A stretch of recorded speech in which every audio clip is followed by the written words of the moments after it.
let's move on to the Michigan Wolverines, and obviously everything is surrounding the number one player in the country coming in as a freshman, quarterback Bryce Underwood. So, as it relates to the former five-star freshman, and Smoke, we can start with you, Bryce Underwood.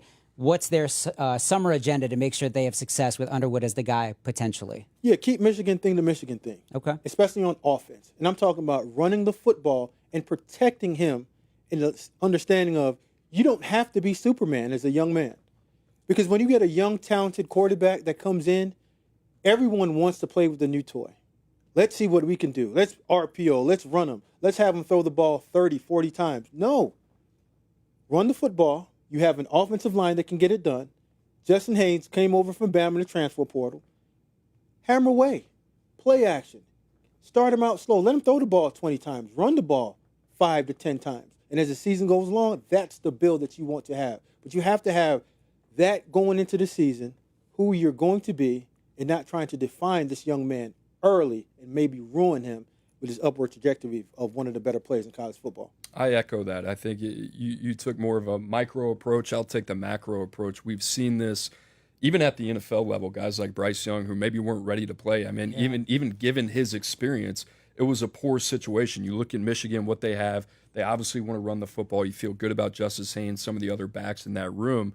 But what does it look like at receiver? Are they dynamic enough there? Is there enough production? I've talked about that a lot. They don't have a lot coming back in terms of experience and guys that have put up numbers. So if you're Michigan, it's about protecting the confidence of this young man. I think week 2, you head to Norman and John Mateer and a team that's going to need that in Oklahoma. That's going to be the marquee game of their schedule. That's going to set the tone early in the season for the Sooners. And you looked at Michigan last year, so many different missed opportunities. One of those teams that started to click at the end of the season. They beat Ohio State. They beat Alabama.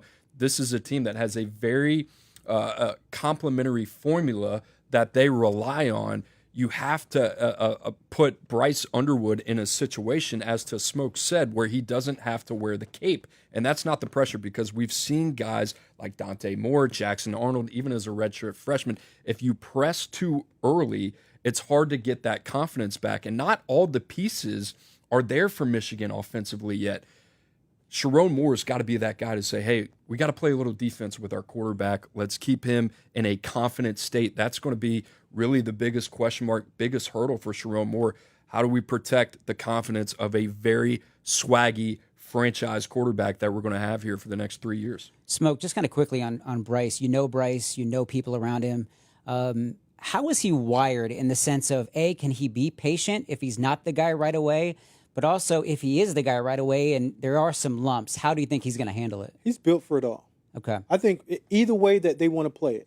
Going to Michigan, you have to understand that Michigan's not the school that's going to have you throw the ball 40 times.